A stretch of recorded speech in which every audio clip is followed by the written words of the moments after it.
Commander Elena Reyes squinted at the blinking notification on her terminal. After 3 years stationed on Lunar Research Station Alpha, lovingly nicknamed the Pebble by its crew, she'd grown accustomed to the endless stream of mundane alerts about micrometeorite strikes and solar flare warnings. This one, however, was different. Unidentified spacecraft approaching lunar orbit. Classification: non-terrestrial origin. She blinked, read it again, then hit the station-wide comm. This is Commander Reyes. All personnel to alert status Bravo. I repeat, alert status Bravo. This is not a drill. Within minutes, the observation deck filled with every off-duty scientist and technician aboard the Pebble, but their faces pressed against the reinforced windows like children at an aquarium. Elena stood tall despite the knot in her stomach. First contact. Humanity had dreamed of this moment for centuries, and somehow it had fallen into her lap on a Tuesday. Tracking systems confirmed the vessel has established stable orbit, Lieutenant Morris reported, his voice surprisingly steady. They're hailing us, Commander. The alien ship resembled a massive silver pinecone, rotating slowly as it matched the Pebble's orbital path. No visible weapons, at least none they could recognize. Small mercies. Put them through, Elena ordered, straightening her uniform collar. She cleared her throat, mentally rehearsing the carefully crafted first contact protocols that now seemed woefully inadequate. The main screen flickered, revealing a creature that looked like the unholy offspring of a praying mantis and a jellyfish. Its translucent exoskeleton pulsed with bioluminescent patterns, and multiple limbs moved with unsettling precision as it manipulated controls outside the frame. Greetings, divine narrator. The creature's mouthparts didn't move, but the words emerged from the speakers in perfect, albeit oddly reverent English. I am Vessel Guide Krex of the Zolaxian Exploration Fleet. We come in utmost humility to finally meet the gods who shape worlds.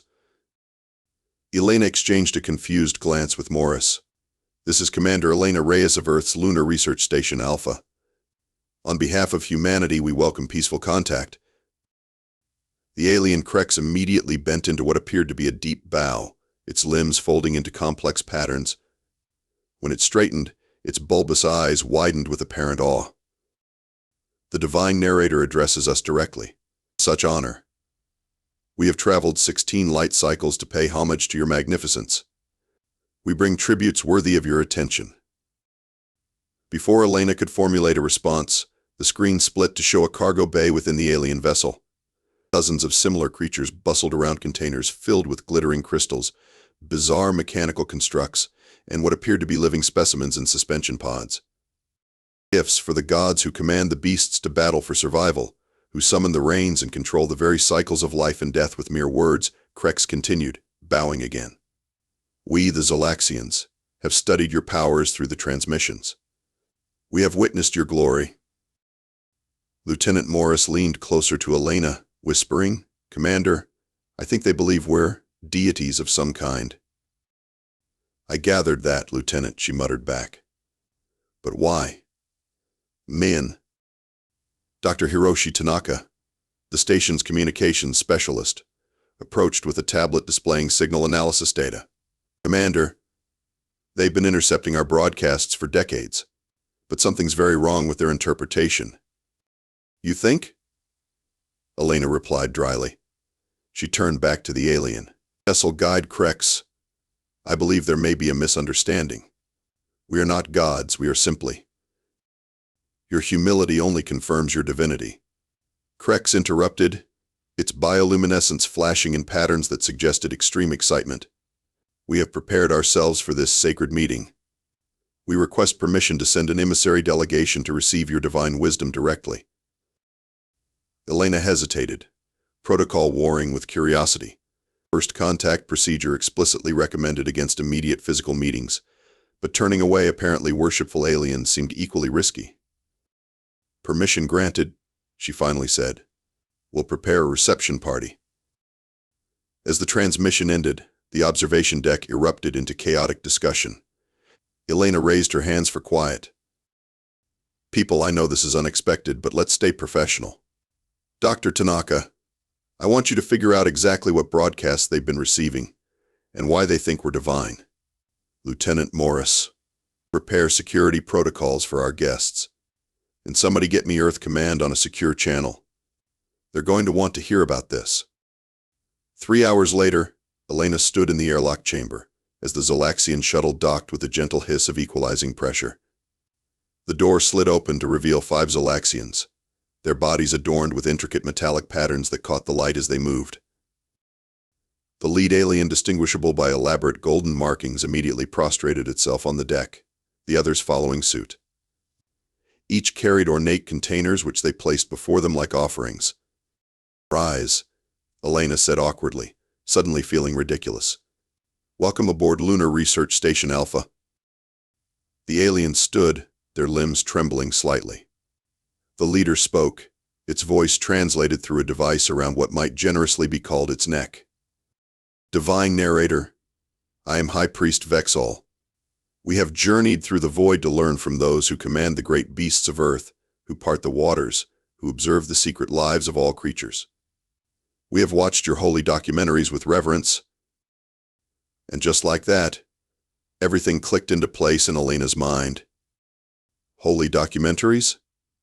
she repeated, as the aliens opened their containers to reveal crude replicas of terrestrial animals, lions, tigers, penguins, and inexplicably, but several meerkats crafted from precious metals and gemstones. "The Sacred Chronicles," Vexol confirmed, offering a golden penguin statue, "where your divine voices narrate the very dance of life and death, commanding the creatures in their struggles and triumphs." As Elena accepted the gleaming penguin, she fought to keep her expression neutral despite the absurdity. These aliens had been watching Earth's nature documentaries and somehow concluded that the narrators weren't just describing the action, but actively controlling it. "High Priest Vexol," she said carefully, "I believe we have much to discuss." The conference room aboard the Pebble had never hosted such an unusual gathering. 3 Zolaxian representatives sat across from Elena, Dr. Tanaka, and the hastily summoned xenolinguistics expert, Dr. Marcus Webb, who had arrived via emergency shuttle from Earth just hours earlier. On the view screen between them played footage from what Elena now recognized as a classic BBC documentary series. A pride of lions stalked a gazelle across the savannah as the narrator described the hunt in measured, dramatic tones.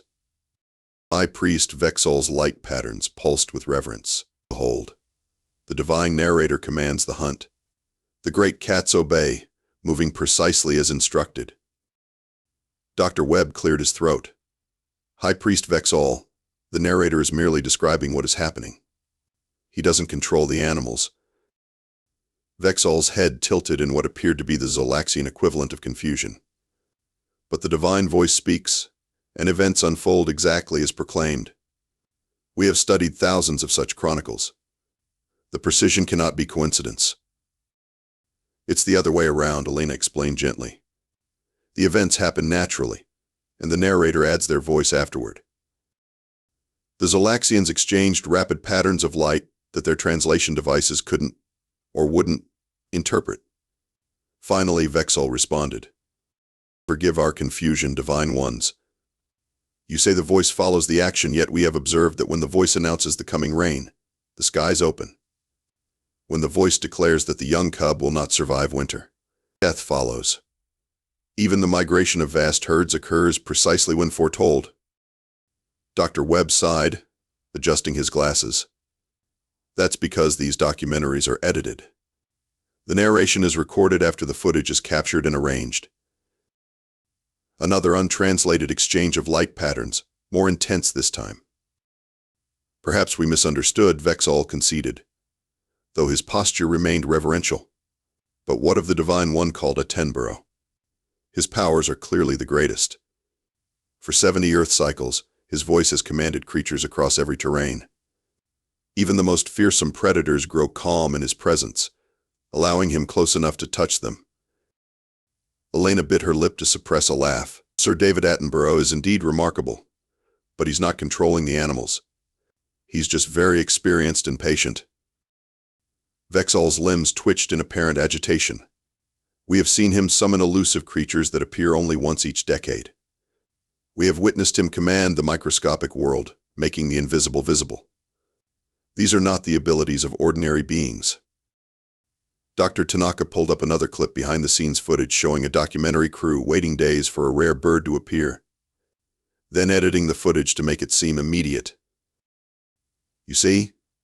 Dr. Webb pointed to the screen, multiple humans working together, using technology, patience, and knowledge to capture these moments. Not divine intervention. The three Zolaxians huddled together, their light patterns flickering rapidly in what appeared to be heated debate. Finally, they turned back to the humans. "We have discussed your claims," Vexol announced. "Your modesty is admirable, but unnecessary. We have witnessed the Attenborough effect. When his voice declares that humans must protect the natural world, your species immediately establishes conservation areas. When he expresses concern for the oceans, your nations sign treaties. These are not the actions inspired by a mere observer." Elena suppressed a groan. "That's because he's respected and persuasive, not because he's divine." "You misunderstand." The second Zolaxian spoke for the first time. "We do not believe the one called Attenborough controls humans as he does animals. We believe all humans possess this power to varying degrees. Some command only small creatures, others entire ecosystems. Your species shapes reality through observation and declaration." Dr. Webb looked like he'd been struck by lightning. "You think we all have this power? That we're all gods? Is it not so?" Vexol asked. "Do your young not learn to command simpler creatures before progressing to more complex ones? We have observed your educational documentaries where human children narrate the lives of household pets and garden insects before graduating to wilder subjects." Elena exchanged a helpless glance with her colleagues. "How does one explain the concept of school projects to aliens who believe you're omnipotent?" "There's also the matter of your weather controllers," the third Zolaxian added. "The ones who stand before moving images of your planet, commanding storms to form and dissipate with sweeping gestures." "Weather forecasters," Dr. Tanaka whispered, momentarily dropping his professional demeanor. "They think meteorologists control the weather." "Look," Elena said firmly, deciding direct honesty was the only approach. "Humans do not control nature. We observe it, study it, sometimes predict it, but we don't command it. Those documentaries are records of events that happen naturally, narrated for educational and entertainment purposes." Vexol's light patterns dimmed slightly disappointment. "Perhaps? If what you say is true, divine narrator Reyes, then explain how these voices know precisely what a creature is thinking. How they describe the exact emotions of a hunting predator or the precise intentions of mating birds." Dr. Webb opened his mouth to explain anthropomorphization in nature documentaries, then closed it again, clearly realizing the linguistic and philosophical complexities involved would only deepen the confusion. Instead, Elena tried a different approach. "High Priest Vexol, what if I told you that your understanding of our abilities has been exaggerated? That while we have deep knowledge of Earth's creatures, we don't control them as you believe?" "Then I would say," Vexol replied slowly, his patterns shifting to something more solemn, "that such a revelation would profoundly disappoint the Zolaxian people, who have revered humans for generations. It would destabilize our understanding of the cosmos. And it would raise an urgent question." "What question?" Elena asked, suddenly wary. "If humans do not command nature as we believed," Vexol's voice took on an ominous tone, "then why have we traveled so far to meet beings who are merely advanced primates? What value would such an alliance hold?" The unspoken threat hung in the air between them. Dr. Webb looked alarmed. Dr. Tanaka, uncomfortable. Elena felt a headache forming behind her eyes. First contact was rapidly becoming first diplomatic crisis. "Perhaps," she said carefully, "we should continue this discussion with representatives from Earth government. This situation clearly requires delicate handling." "Indeed," Vexol agreed, his patterns brightening. "We eagerly await meeting more divine narrators, particularly the one called Attenborough." The United Nations Emergency First Contact Committee convened in record time, Assembling representatives from 12 nations in a secure video conference that linked directly to Lunar Station Alpha. Elena watched the split screen with growing concern, half showing the grave faces of Earth's hastily assembled diplomatic team, the other half displaying the Zolaxian delegation, who waited with eerie patience. "Let me make sure I understand correctly," said Secretary General Okonkwo, his deep voice measured despite the absurdity of the situation. "These aliens believe we control nature through narration? That David Attenborough is essentially a god?" "That's the simplified version, yes," Elena confirmed. "They've based their entire understanding of humanity on nature documentaries intercepted over several decades. And they're disappointed to learn we're not divine," added the Chinese representative dryly. "Not just disappointed," Dr. Webb interjected. "Essentially hostile. Their entire expedition was premised on meeting beings of extraordinary power. Finding out we're just ordinary intelligent life might make them question the value of diplomatic relations." The Russian ambassador scoffed.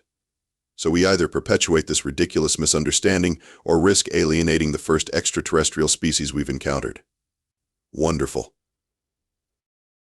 Lieutenant Jackson Guillen, representing Earth Defense Forces, leaned forward. With his angular features and tactical mindset, he always looked like he was plotting something. Today was no exception. "I say we maintain the charade," he said bluntly. "At least temporarily. Consider the advantages, they're already predisposed to respect us.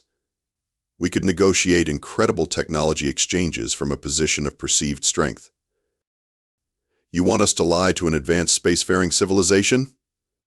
Elena asked incredulously. "How long do you think we could maintain that deception?" Nguyen shrugged. "Long enough to establish favorable relations and gain access to their technology. Look at their ship, they're clearly centuries ahead of us in propulsion systems alone." The French representative nodded. "I must agree with Lieutenant Nguyen. This misunderstanding is, how you say, a gift horse. We should not look it in the mouth." "And when they eventually discover the truth?" Elena challenged. "What then?" "By then we'll have established enough common ground that the initial deception won't matter," Nguyen argued. "It's basic negotiation strategy." The committee erupted into multiple simultaneous arguments, with factions forming quickly between those supporting honesty and those favoring strategic deception. Secretary General Okonkwo raised his hands for silence. "Commander Reyes, you've had the most direct contact with the Zolaxians. What's your assessment?" Elena took a deep breath. "Sir, I believe honesty is the only viable long-term strategy. They're clearly intelligent enough to eventually discover the truth on their own. When that happens, any relationship built on deception will collapse, potentially catastrophically. But immediate honesty could end this historic opportunity before it begins," countered Nguyen. "Or it could establish a foundation of trust that leads to genuine cooperation," Elena replied firmly. "These beings traveled 16 light years to meet us. That suggests commitment, not a casual visit they'll abandon at the first disappointment." The Brazilian ambassador, who had been quiet until now, spoke up. "Perhaps there's a middle path. We don't need to immediately shatter their worldview, but we can gradually introduce the truth while highlighting the actual achievements of humanity: our art, science, cooperation, resilience, things worthy of respect if not worship." A thoughtful silence fell over the committee. Finally, Secretary General Okonkwo nodded. "That seems reasonable. Commander Reyes, can you arrange a demonstration of human capabilities, our actual capabilities, for our visitors?" "I believe so, sir," Elena replied, though her stomach nodded at the challenge. "But what exactly did you have in mind?" "Something impressive but honest," he said. "Show them humanity at its best, but without pretending to divine powers." As the meeting concluded, Elena found herself staring at the Zolaxian delegation through the glass partition. They were examining a terrarium containing a small ecosystem, watching a beetle climb a twig with the fascination of scientists observing a new phenomenon. Or perhaps, she realized with growing discomfort, like worshippers witnessing what they believed to be a divinely orchestrated performance. Lieutenant Morris approached, carrying a tablet with the committee's preliminary agreement. Not exactly how you imagined first contact going, is it, Commander? Elena sighed. In the academy, we worried about language barriers, biological contamination, or cultural taboos. Nobody prepared us for aliens who think we're nature gods because they watched too much Planet Earth. So what's the plan? Morris asked. Apparently we're putting on a show, she replied, taking the tablet. A demonstration of humanity's greatest hits that somehow doesn't perpetuate their misconception but also doesn't immediately disillusion them. Sounds straightforward, Morris quipped. Sure, Elena muttered. What could possibly go wrong? 3 days later, Elena stood in a hastily repurposed cargo bay that now resembled a bizarre cross between a television studio and a zoological exhibit. Technicians scrambled to adjust lighting while Dr. Layla Ortiz, the station's exobiologist, and now apparently its reluctant zookeeper, attempted to coax a pair of rabbits into something resembling natural behavior. Remind me again why we have rabbits on a lunar research station? Elena asked, watching the animals hop tentatively in the small enclosure. Dr. Kowalski's stress reduction therapy project, Morris explained, though I don't think this is what he had in mind when he brought them aboard. Elena surveyed the makeshift set with growing apprehension. Earth had rushed up additional performers, a trained falcon, 3 different species of tropical fish, and a particularly grumpy tortoise named Methuselah. The plan was to present a live nature demonstration that would showcase humanity's understanding of Earth's creatures without implying control over them. Is that a snake? Elena asked, noticing a clear container near the back wall. Ball python, Morris confirmed. Perfectly harmless. Belongs to one of the engineers. Though between you and me, I think our guests might be more impressed with the falcon. Before Elena could respond, the doors slid open, and the Zolaxian delegation floated in, their movements graceful in the lunar gravity. High Priest Vexol led the procession, followed by 6 other officials, their exoskeletons shimmering with ceremonial pigments. Divine narrators, Vexol greeted them, his translator converting the series of clicks and whistles into English. We are honored by this sacred demonstration of your powers. Elena forced a smile. High Priest Vexol, today we wish to share with you our relationship with Earth's creatures. Not as controllers, but as observers and caretakers. She gestured to the assembled animals, noting with dismay that the rabbits had chosen this moment to engage in definitely not educational behavior in full view of their audience. Dr. Ortiz swiftly adjusted the enclosure divider, separating the amorous pair. We will begin with Archimedes, a trained falcon. Elena continued smoothly, nodding to the handler who had arrived from Earth just hours earlier. The handler, a woman named Renata with the patience of a saint, raised her gloved arm, and the majestic bird spread its wings, launching into the air. It performed a series of impressive aerial maneuvers before landing precisely back on the glove. Remarkable, Vexol commented, his light patterns pulsing rapidly. And you communicate your commands to this predator without words? Through training and mutual trust, Renata explained, not control. Archimedes chooses to cooperate with me. The Zolaxians exchanged those now familiar untranslated like patterns that Elena had come to recognize as their private conversations. Yet in your divine documentaries, another Zolaxian noted, the voice commands even untrained creatures to perform precise behaviors for observation. That's not quite, Elena began, but was interrupted by a sudden commotion from the rabbit enclosure. Somehow, one of the rabbits had escaped and was now hopping frantically around the cargo bay. Dr. Ortiz lunged for the animal, missed spectacularly, and collided with the table holding the tropical fish aquarium. The container wobbled precariously. Someone grabbed that rabbit. Elena ordered, as the handler moved to secure the falcon, which was showing predatory interest in the escaped bunny. Lieutenant Morris dove for the rabbit, sliding across the polished floor in a move that would have impressed any baseball player. He missed the rabbit but crashed into the tortoise's enclosure, sending poor Methuselah into a defensive retreat inside his shell. The Zolaxians watched this chaos unfold with their bulbous eyes widening in what Elena could only interpret as confusion or concern. Is this part of the demonstration? Vexol inquired politely. Not exactly, Elena admitted, as Morris finally corralled the rabbit into a corner. Just as order seemed to be restoring itself, the ship's environmental system cycled on with a mechanical whir. The sudden noise startled the Falcon, which broke free from its handler and swooped across the room, sending several Zolaxians ducking for cover, a movement that looked alarmingly like a combat maneuver. Archimedes.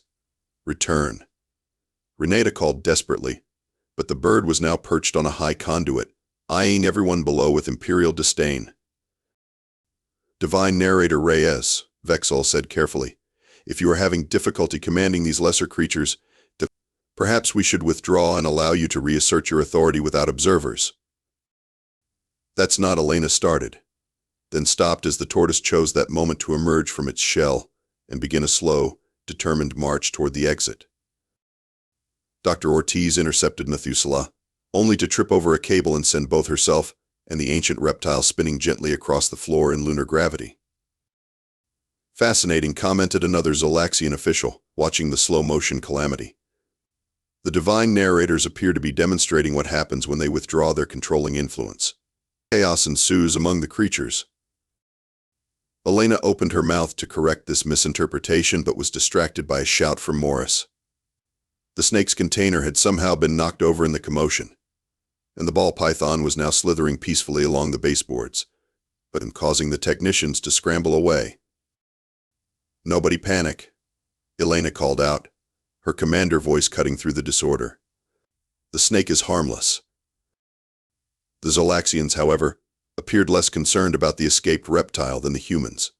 Several were observing it with what looked like scientific curiosity, while Vexol himself had moved closer to study its movement. On our world, he explained, we have similar limbless creatures, though ours float through air rather than crawl. Is this one of your personal command creatures, Divine Narrator? No, it's just a pet, Elena sighed, reaching down to carefully pick up the docile python. And please just call me Commander Reyes, not Divine Narrator. Vexol's light patterns dimmed slightly.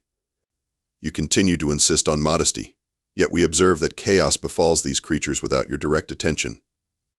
If that is not evidence of your control, what would you call it? Before Elena could formulate a response, the cargo bay doors opened again, and Secretary General Okonkwo himself strode in, followed by a small entourage of Earth officials. Their eyes widened at the scene, animals in various states of containment, flustered personnel, and Elena standing in the middle holding a snake. Secretary General, she greeted him with as much dignity as possible given the circumstances. Welcome to our demonstration. Okonkwo's diplomatic poker face was impressive.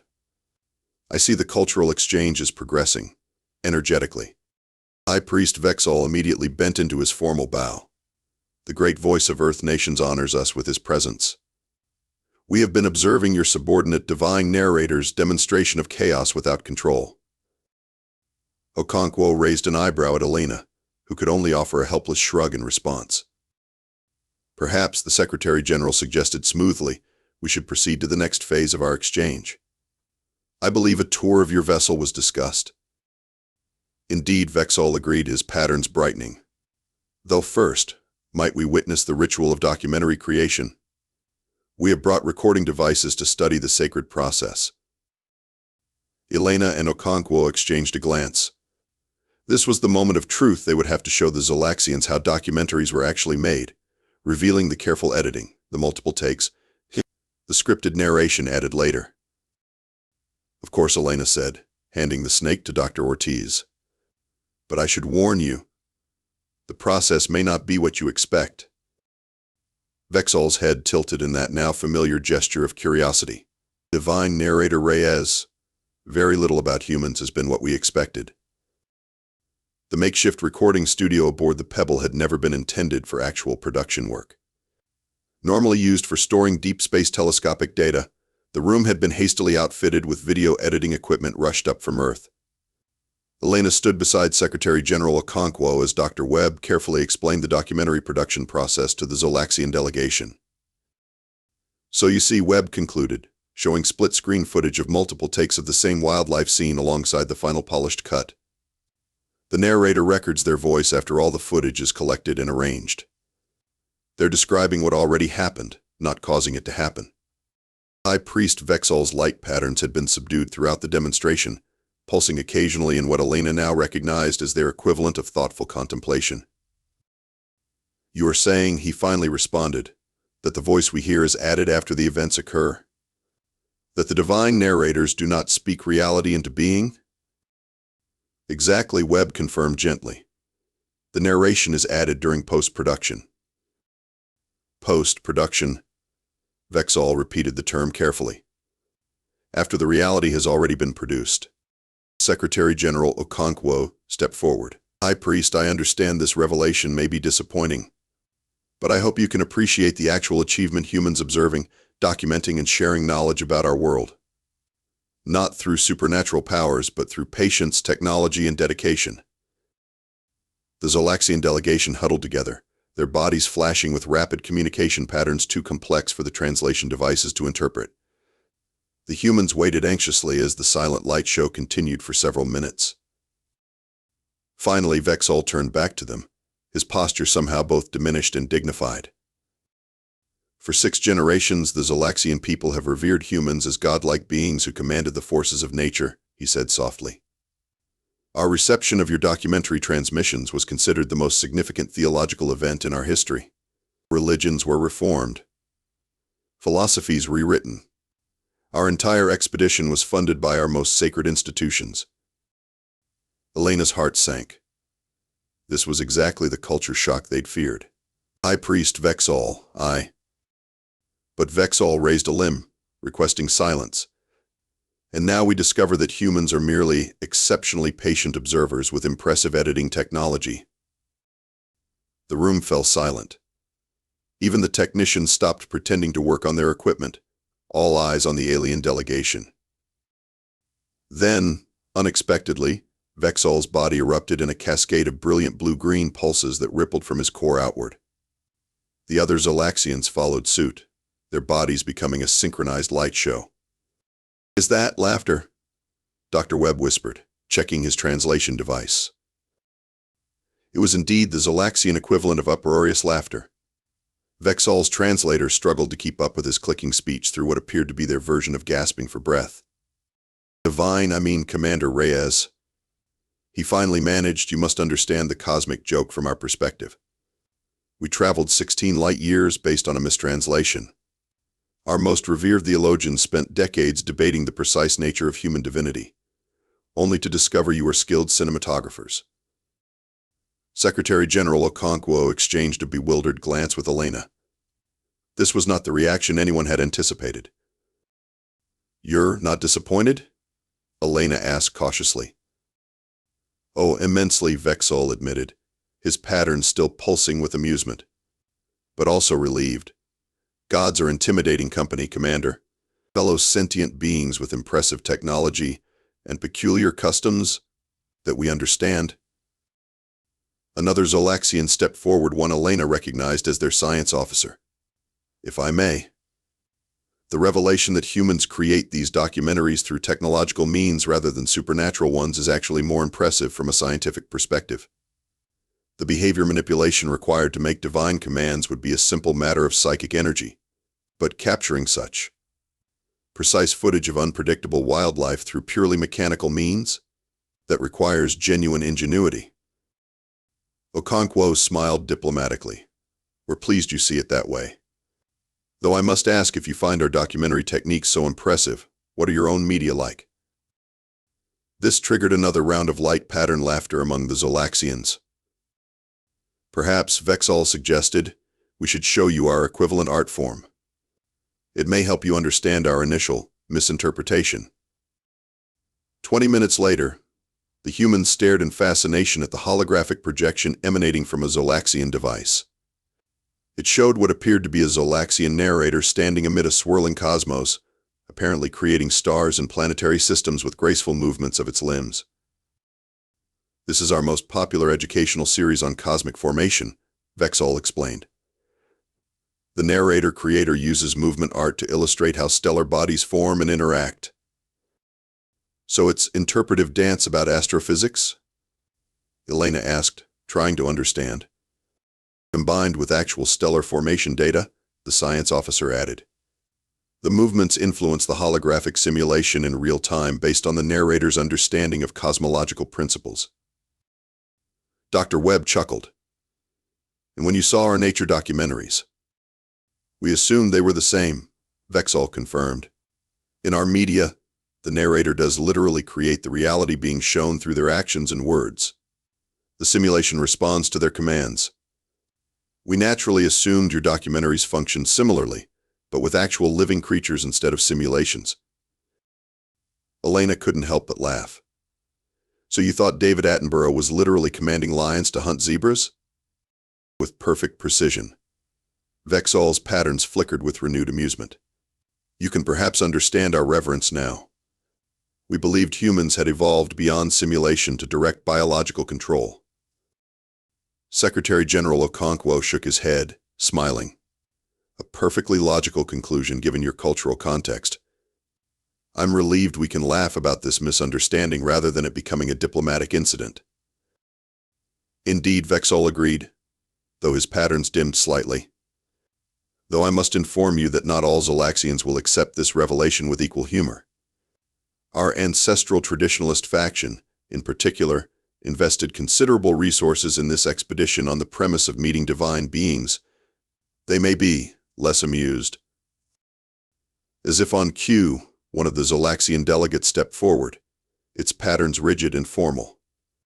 I represent the Temple of Cosmic Order. I must report this development to our religious council immediately. There will be questions. Elena felt her brief moment of relief evaporate. Questions. About the value of continued relations with a species that is merely technologically advanced rather than divinely empowered, the delegate stated flatly. Our forecasts for technological exchange were premised on accessing divine knowledge. An uncomfortable silence fell over the room.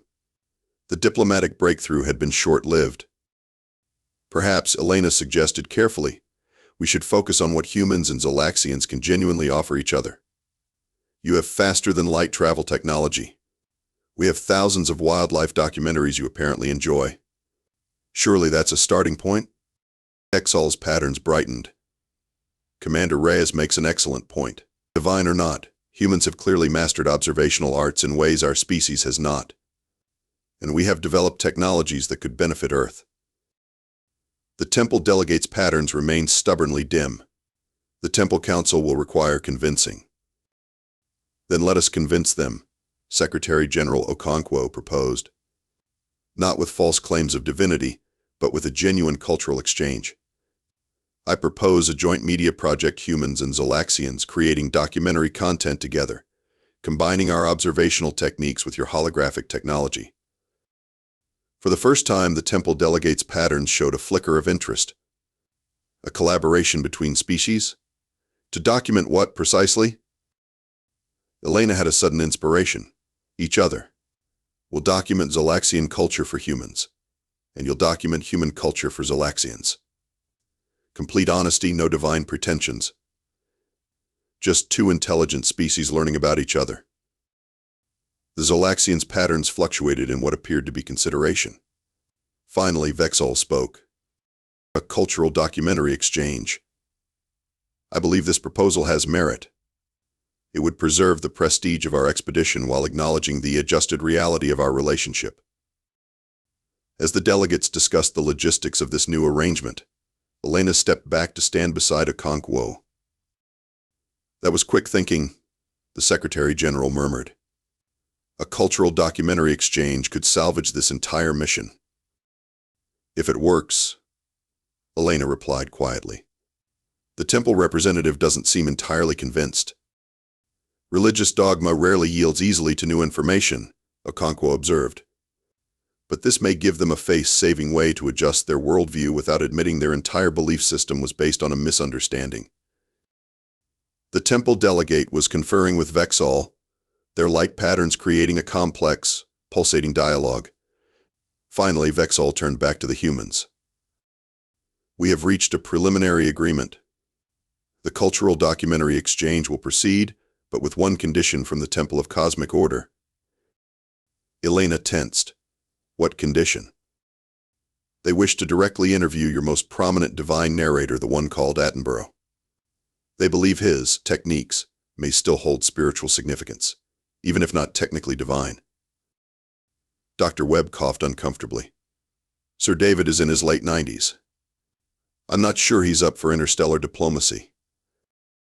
Perhaps we could arrange a remote interview? Okonkwo suggested diplomatically. Or perhaps another renowned documentarian? The temple delegate's lights dimmed in what Elena recognized as disappointment. The temple council specifically wishes to meet the elder narrator, whose voice guided our first contact with humanity. Elena exchanged glances with Okonkwo, both recognizing the delicate balance required. Finally, she spoke up.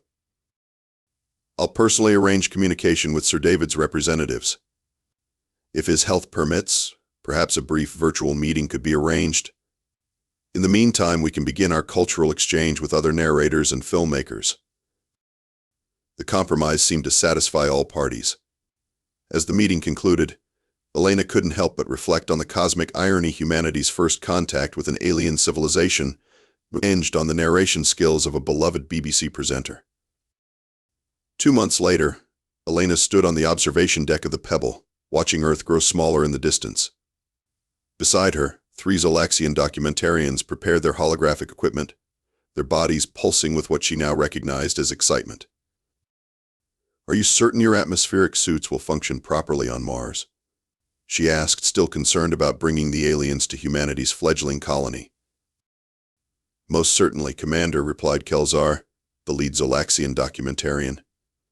We've adapted them based on the environmental data you provided.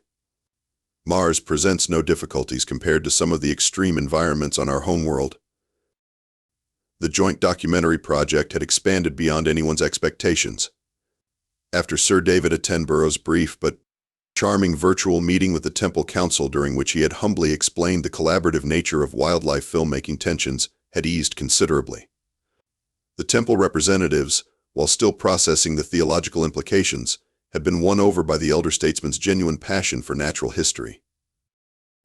The Martian colonists are eager to meet you, Elena said. They've prepared demonstrations of their terraforming technology. And we are eager to document it, Kelzar responded, adjusting what appeared to be a recording device. The concept of planetary modification is fascinating to our people. On Zolax, we adapted ourselves to our environments rather than changing them. The spacecraft hummed steadily as it accelerated toward Mars. On the lower deck, a team of human filmmakers was interviewing other members of the Zolaxian delegation about their faster-than-light technology, the first installment in the human documentary series Cosmic Neighbors. Has there been any further word from the Temple Council? Elena asked carefully. Kelzar's patterns shifted to a more subdued configuration. The theological debates continue, but with less fervor than before. Many now promote the view that while humans may not be divine in origin, your species' dedication to observing and documenting life forms represents a spiritual practice worthy of respect. Elena smiled. I suppose patient observation is a kind of reverence. Precisely. And your Sir Attenborough's explanation of how documentary teams will wait weeks just to capture seconds of rare animal behavior, this struck many council members as a form of devotion not unlike our own spiritual practices. As Mars grew larger in the viewport, Elena reflected on how differently this first contact might have gone. Instead of technological exchange or scientific collaboration, humanity's bridge to an alien civilization had been built through storytelling, through the patient art of observation and narration. Commander Reyes, Kelzar said suddenly, may I ask a personal question? Of course. Do humans truly not find it spiritually significant that you develop the ability to document and share the intimate lives of other species? Many Zolaxians still cannot comprehend how such an achievement could be seen as merely technological. Elena considered this carefully before responding. I think many humans do see it as something spiritual. Kelzar, we just express it differently. When a filmmaker spends years of their life trying to show the world the beauty of a disappearing rainforest or an endangered species, that's not just technology. It's a form of bearing witness, of saying this matters. Kelsar's patterns brightened. Then perhaps our peoples are not so different after all. As the shuttle began its approach to the Martian colony, Elena watched the Zolaxians prepare their equipment with methodical care. Divine or not, humanity had found common ground with beings from another star. And they had done so not through displays of power or technological superiority, but through something much older: the shared desire to observe, understand, check, and tell stories about the universe around them.